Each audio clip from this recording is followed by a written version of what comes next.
Hey, Bills Mafia.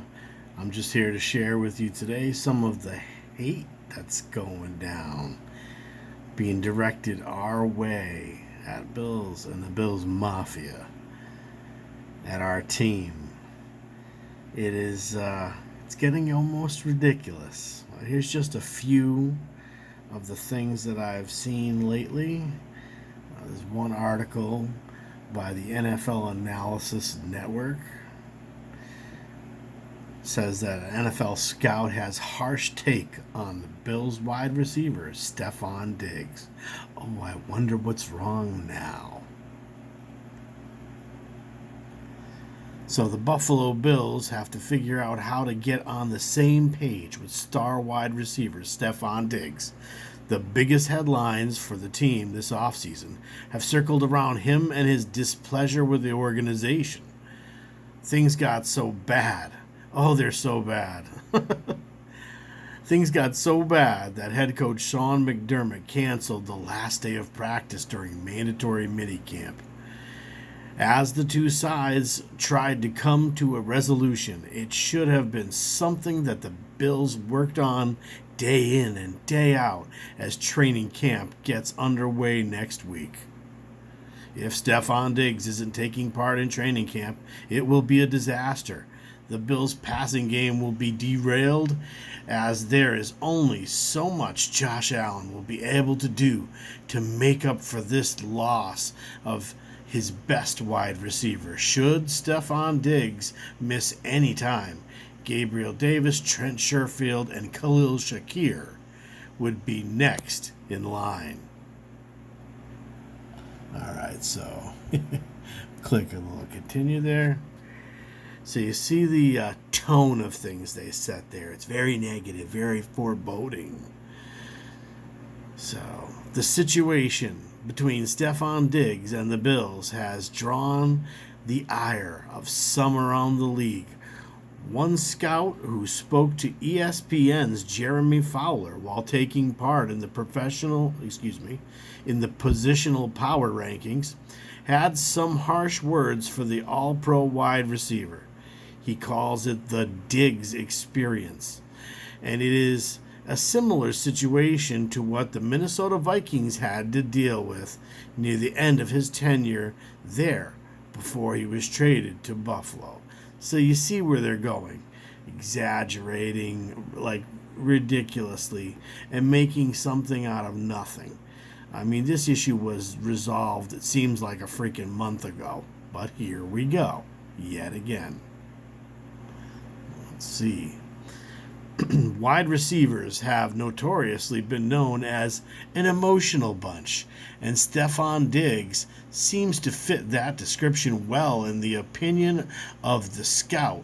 Despite one negative reaction, he still found himself in the top 10 of wide receiver power rankings, where he certainly belongs. Yeah, more like number 5, I think, but Stephon Diggs came in at number 6 overall, with the highest ranking he received being number 3. However, that scout may not have been alone in his assessment, as there were people who took place in the voting who had him unranked for this exercise. The shock. Unranked seems like an overly harsh rating, as it would be virtually impossible to name 10, let alone 15 or more when you include players who landed honorable mentions. While his attitude may not be the best in the eyes of some, there is no denying that Stephon Diggs is among the elite wide receivers in the NFL, as he looks to extend his streak of 5 straight seasons surpassing the 1,000-yard receiving mark.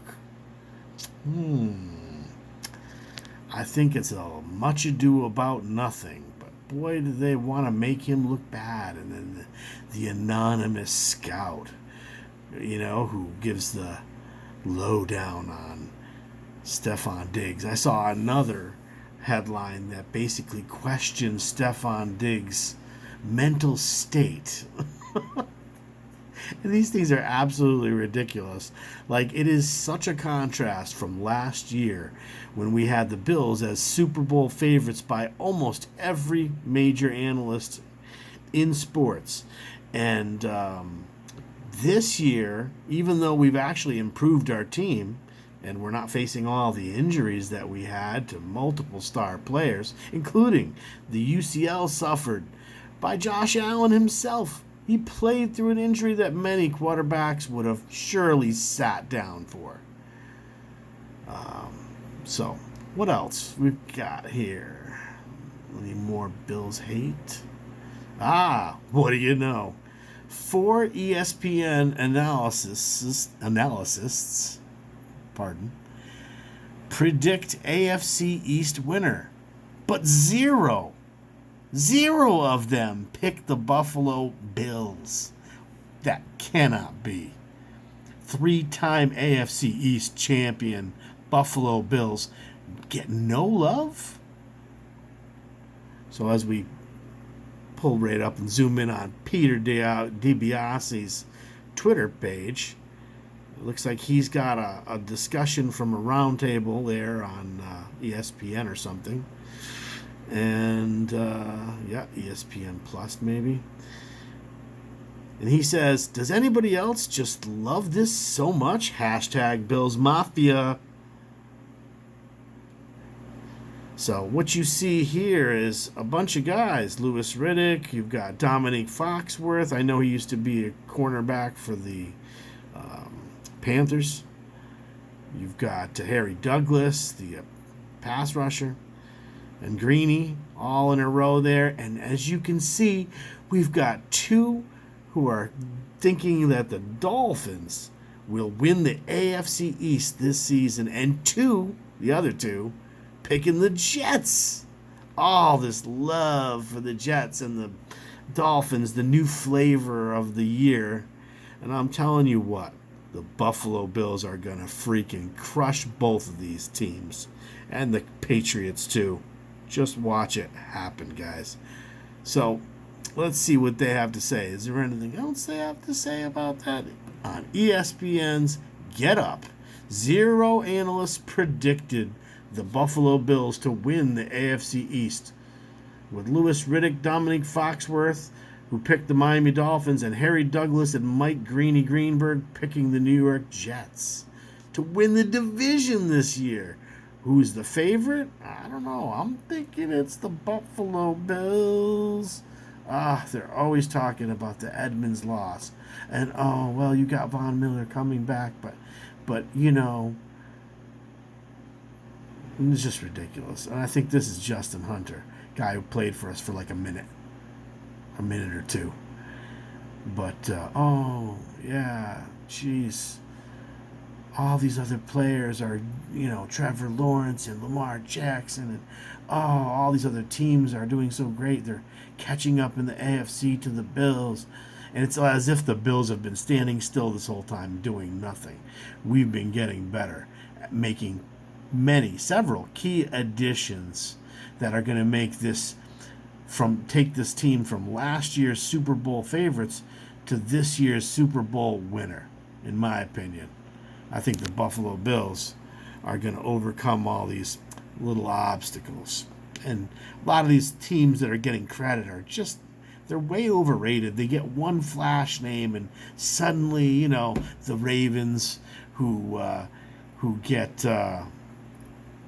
what's his name, the wide receiver? I can't remember his name off the top of my head. Oh, geez. He was supposed to go to us. But, yeah, they get him, and it's all over, right? They're going to be the champions there. Okay, so I just don't buy any of it. I'm sorry. I don't. They go on to say, the Jets have added Hall of Fame quarterback Aaron Rodgers, and, brought in Lazard and Randall Cobb, who've caught from Rodgers before. Big deal. Sophomore season for running back Breece Hall. Yep, I wasn't that high on him. A lot of Bills fans were high on Breece Hall, wanted the Bills to draft him in the first round. He went in the second round to the Jets. He's good. But can he stay healthy? Not sure. Not so sure. We'll see how good he is once NFL defenses catch up a little. Um, so they brag a little bit about the Jets. Their defense is elite, as if the Bills isn't. The Dolphins, then, they say, have a great 1-2 punch at receiver. Traded star cornerback Jalen Ramsey. Oh, yeah. The only thing that they failed to mention, of course, is the fact that Josh Allen kind of owns Jalen Ramsey. Seem to remember last year in September, the first game against the Rams, all hyped up. What did Ramsey? He really didn't do much. He didn't do too awful much. He certainly didn't stop Josh Allen and the Bills' offense. But they got Jalen Ramsey, so the Dolphins must be the best. And what else? Tua Tagovailoa when he's healthy. Yeah, when he's healthy. Miami's offense was one of the most explosive. Yeah, but they really didn't hold on to that offensive line completely. I think they've got some questions there. Vic Fangio, they talk about, has taken over the Dolphins' defense as defensive coordinator. Popular move among NFL coaching changes this offseason. Oh yeah, we've seen everybody talking about that. But I'm pretty sure Josh kind of owns Vic Fangio the last time we played him as well. Certainly the Dolphins are going to be very good. But as far as winning the division, taking it from the Bills, I think they're going to need to step up and prove that. What do you think, Bills Mafia? Why don't you leave some comments in the comment section? I'll get back to them. Do me a favor and hit like and subscribe, and I'll get back on here and improve this show every time. Come on out with something new to talk about, and hopefully we'll do some live interactive chat as well. That's what I'd really love to do. Talk to you guys out there. Thanks a lot, man. Thanks a lot to everybody, and have a great night. We'll see you next time. Peace.